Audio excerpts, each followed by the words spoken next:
Welcome to Lifespan Podcast. Forget what you learn in school. This is history's unhinged side. Today, we're embarking on a bizarre journey into the life of, well, a true legend. A figure whose name still conjures up these images of terror and fascination. Blackbeard. You shared some really fascinating testimonies about this notorious pirate, and our mission really is to unpack the wildest parts of his story, separating the solid facts from the truly unhinged fiction. That's right. And your testimonies, they covered a lot. His terrifying reputation, for starters, and that ongoing debate around his real name was Thatch. Something else entirely, plus his undeniable role in shaping what we call the Golden Age of Piracy. Right. And we'll also look at the whole socio-political backdrop, what allowed piracy to even flourish back then in the late 17th, early 18th centuries, and how the public saw pirates wasn't uniform either. It was surprisingly varied. And of course, the immediate, intense fear that Blackbeard specifically inspired. Yeah, the material you pulled together really dives into some shocking stuff. Almost unbelievable events, like the blockade of Charleston. We absolutely have to talk about that. And the alleged sort of shady dealings involving Governor Eden and that unauthorized hunt led by Lieutenant Maynard. That whole political angle is wild. Plus, we'll explore how the early versions of media shaped his fearsome image and how that image still grabs our attention today. Absolutely. And your testimonies also hit on some really intriguing theories surrounding Blackbeard himself. We'll examine the idea of calculated intimidation. His whole look, the braided beard, the burning fuses, that whole theatrical appearance. Yeah. And then alongside that, this seemingly contradictory idea of him as a gentleman pirate. We'll even touch on some of the more speculative ideas like that multiple personalities theory that kind of tops up in pop culture. Right, the really out there stuff. Exactly. And of course, we can't ignore that legendary tale, probably untrue, but still of his headless corpse taking a swim around the ship after he died. Classic. Okay, and finally, we're going to look at some potential deeper motivations. Was it just about the plunder? Things like naming his ship Queen Anne's Revenge. What was behind that? And his brief, almost baffling acceptance of a royal pardon. Yeah, what was that about? We'll also discuss how belief in these different theories kind of shifts depending on who you ask. Historians versus folklore. Okay, let's really get into this bizarre journey. Blackbeard. Where do we even start? Even his name is a bit of a puzzle, isn't it? Thatch. Yeah, that's fascinating right away, isn't it? The testimonies highlighted this lack of really solid info about his early life. The debate over Teach versus Thatch just underscores it. There are clues, little hints, a baptismal record maybe for a cock's thatch in Jamaica around 1700. Oh, interesting. And maybe a mention of an Edward Thatch Jr. a few years later. Possible origins, but yeah, nothing concrete. But whatever his birth name was, that moniker, Blackbeard, it became instantly recognizable, legendary, like you said. And for such a lasting impact, his actual pirate career was surprisingly short. Really short. We're talking maybe 1716 to his rather dramatic end in 1718. Just a couple of years. Incredible. So thinking about those few years, what was the perfect storm? What were the conditions that allowed someone like Blackbeard to become the pirate icon? It wasn't just a random career choice, right? Yeah, not at all. And connecting this to the bigger picture, like the sources did, the late 17th, early 18th centuries were basically a breeding ground for piracy. Several big factors came together. You had the growth of European colonies over in the Americas. That meant a huge increase in trade ships crossing the Atlantic, lots of valuable cargo, tempting targets. Right, more ships, more potential loot. Exactly.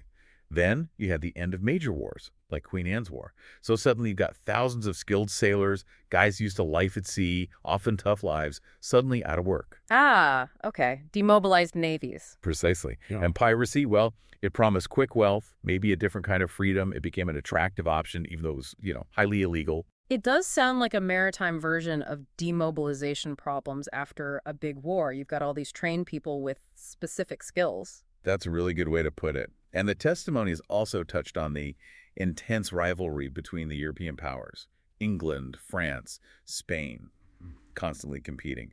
This often led them to use privateers, basically state-sanctioned pirates during wartime. Right, legal pirates, sort of. Sort of. But when peace came, these guys who'd already tasted the rewards of raiding ships, well, they sometimes found it hard to just go back to being regular merchant sailors. Less money, less excitement. So that line between privateer and pirate, it got really, really blurry for some. Now, something I hadn't really thought much about before digging into your sources, how the public actually viewed these guys. My immediate thought is, universally hated villains, but it sounds like it was more complex. That's a really important question of perspective, and yeah, the testimonies brought this out, sure. The authorities, the big merchants, anyone whose ship got raided, they definitely saw pirates as villains. A major disruption. Bad for business. But some ordinary colonists, they had a surprisingly different view sometimes. In certain places, pirates were almost seen as, like, rebels, pushing back against what they saw as oppressive empires. Huh. Like sticking it to the man, pirate style? Kind of. There was also this romantic, though probably inaccurate, idea of them as social bandits, taking for the rich ships, and maybe some of that wealth trickled down locally. A sort of rough Robin Hood figure in some people's eyes, A very rough, often romanticized version, yeah. And as the sources pointed out, some colonial leaders actually offered protection to pirates. Really? Why would they do that? Well, maybe they saw them as potential allies down the road. Or maybe they just liked the money pirates spent in their ports, even if it was stolen goods. Pragmatic, maybe, if ethically dubious. Wow. But, and this is crucial, as the testimonies also stressed, Blackbeard's actions, especially that incredibly bold blockade of Charleston, really started to shift public opinion. He pushed things too far. People got scared. That Charleston blockade, May 1718, holding an entire city hostage for medicine. I mean, that goes beyond just piracy. That's sheer terror, right? Absolutely. That single event probably did more than anything else to cement his terrifying image. To sail into a major port like that and demand ransom. Unheard of. Incredibly bold. It sent shockwaves up and down the coast. This wasn't just raiding a ship at sea. This was holding a whole colonial capital to ransom. He became truly feared after that. Yet, almost immediately, as your sources also detail, he became this legend. It's that strange mix, isn't it? Intense fear, but also this, morbid fascination. People were terrified, but they couldn't stop talking about him. It's a classic pattern with notorious figures, isn't it? That blend of fear and fascination. Blackbeard's actions were so dramatic, his whole persona so deliberately striking, that he just leaped beyond being a mere criminal. He became legend, even while he was still alive. The politics behind it all are also just wild. Your testimonies really highlighted this. The suspicion around Governor Charles Eden in North Carolina that he was maybe protecting Blackbeard, that suggests some serious potential corruption, right? High up. It definitely points to the complex, sometimes murky, relationships back then, competing interests between colonies.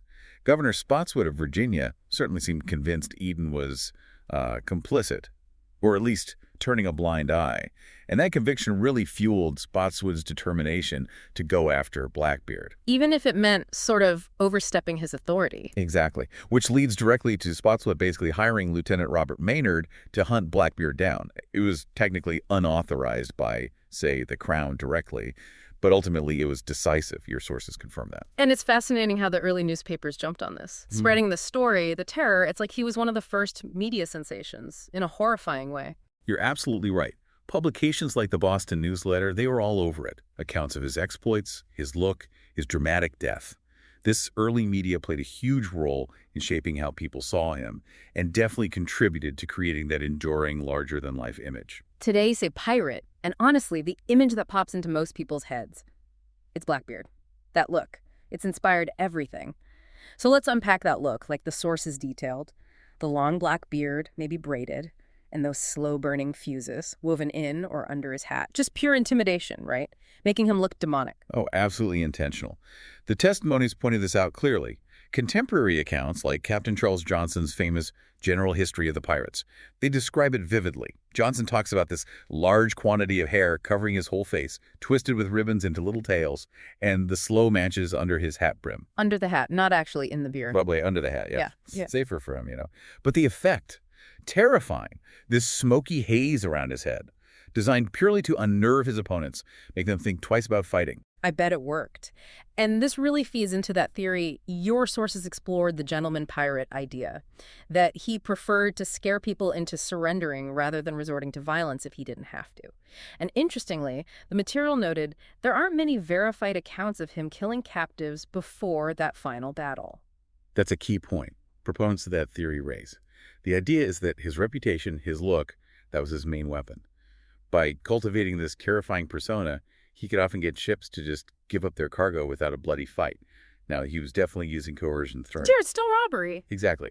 But the relative lack of documented cases of him personally killing surrendered captives before that final showdown, it does lend some weight to the idea that intimidation was his primary tactic. Okay, now on the more speculative side, something your testimonies also touched on is this multiple personalities theory, mostly pop culture fuel, right? Yeah. Suggesting a kind of dual nature to explain inconsistencies. Definitely fits our unhinged theme here on Lifespan Podcast. Yeah, that one's more out there. You can't really prove it historically, obviously. But it speaks to how enigmatic he remains. You see these conflicting accounts, sometimes ruthless, other times showing surprising restraint, apparently. And that leads to these more imaginative takes, like the character Marshall D, Teach in One Piece, the manga, directly inspired by Blackbeard, and definitely plays with that idea of a chaotic, maybe dual personality. Shows how the legend keeps evolving. Right. And then there's his death, that legend. His headless body swimming around the ship. It's so bizarre, so vivid. It just highlights the almost mythical status he achieved, right? Even after death. It's unforgettable, isn't it? Now, historically, the accounts are pretty clear. He died from multiple severe wounds, sword cuts, gunshot wounds, before Maynard decapitated him. Right, the head was proof. Exactly. Proof for Spotswood. But that swimming corpse story, it just shows the incredible, almost supernatural aura people felt surrounding him. It's powerful folklore. Beyond the terror and the gold, did he have deeper motives? Your testimonies made me wonder, naming his flagship Queen Anne's Revenge after the last Stuart monarch, does that hint at political leanings? Maybe Jacobite sympathies? That's a really interesting point. The name is definitely provocative. Queen Anne was the last Stuart before the Hanoverians took over, a transition lots of people weren't happy about. So, yeah, it's plausible the name reflected some political allegiance, or at least a nostalgic nod to the old guard. A big defiance. Or just a cool, intimidating name. Or maybe just that. Pirate ships often had flamboyant names. Revenge was pretty common. It might just be a general statement against the established order. Hard to know for sure. And then there's that brief period where he actually accepted a royal pardon. Your sources detailed this. It suggests maybe, just maybe, he wanted a different life. But then he went right back to piracy so quickly. Yeah, that pardon is fascinating. Did he genuinely consider settling down? Was it a strategic move that didn't pan out? Or just a temporary convenience? His rapid return to piracy suggests either he couldn't adapt, or maybe he never really intended to quit. The lure of that life was just too strong, perhaps. It's really interesting, as your testimony showed, how different people interpret all this. Historians focus on evidence, like the intimidation tactics. Folklore loves the fantastical stuff, like the swimming corpse. And popular culture just runs with the most imaginative ideas. Totally. So it's crucial, when looking at Blackbeard, to keep trying to separate what's documented from what's legend or interpretation. Like the slow matches for intimidation. Multiple contemporary accounts mention something like that. More grounded, the swimming corpse, pure folklore. Right. Even the gentleman pirate idea, while interesting based on the lack of pre-battle killings, is still debatable. His whole career was based on threat and coercion. True. His impact on pop culture, though, as your sources laid out, is just undeniable. Treasure Island references him. On Stranger Tides, the book and the film, TV shows like Black Sails, More Serious, or even comedies like Our Flag Means Death. Yeah, and video games like Assassin's Creed 4th, Black Flag, where he's a major character. And we mentioned One Piece. It's global, it's lasting. He really is the template. He became the quintessential pirate archetype across so many different kinds of media. It says a lot about his enduring appeal, the romance, the terror, all mixed together, even if the reality was probably much grittier. And the discovery of what's believed to be the Queen Anne's Revenge wreck in '96 off North Carolina, that must have been huge for actually understanding the reality. Your testimonies mention all the artifacts. Oh, absolutely massive. The ongoing archaeology there has been invaluable. It gives us insights into the actual material culture of piracy back then. Thousands of artifacts recovered, cannons, anchors, medical equipment, plates. It gives us concrete evidence.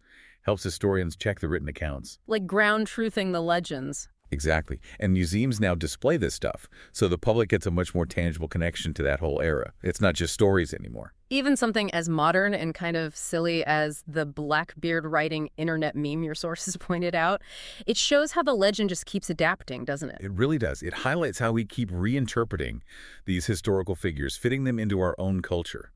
That meme plays on the contrast. This terrifying pirate doing something mundane shows how adaptable his legend is. So to really get at the man behind the myth, Your testimonies stressed looking at the finer details, like Lieutenant Maynard's own account of the final battle, Captain Charles Johnson's general history, even his supposed last words. What were they again? Damnation seize my soul if I give you quarters, or take any from you, or something very close to that. Very defiant. Wow. Paints a picture, doesn't it? Absolutely. These primary and early secondary sources are crucial, even if you have to read them critically. Maynard's account is from the victor, obviously. Johnson's history might have embellishments, but it's full of anecdotes. And those reported last words, accurate or not, they perfectly capture that fearless persona he built.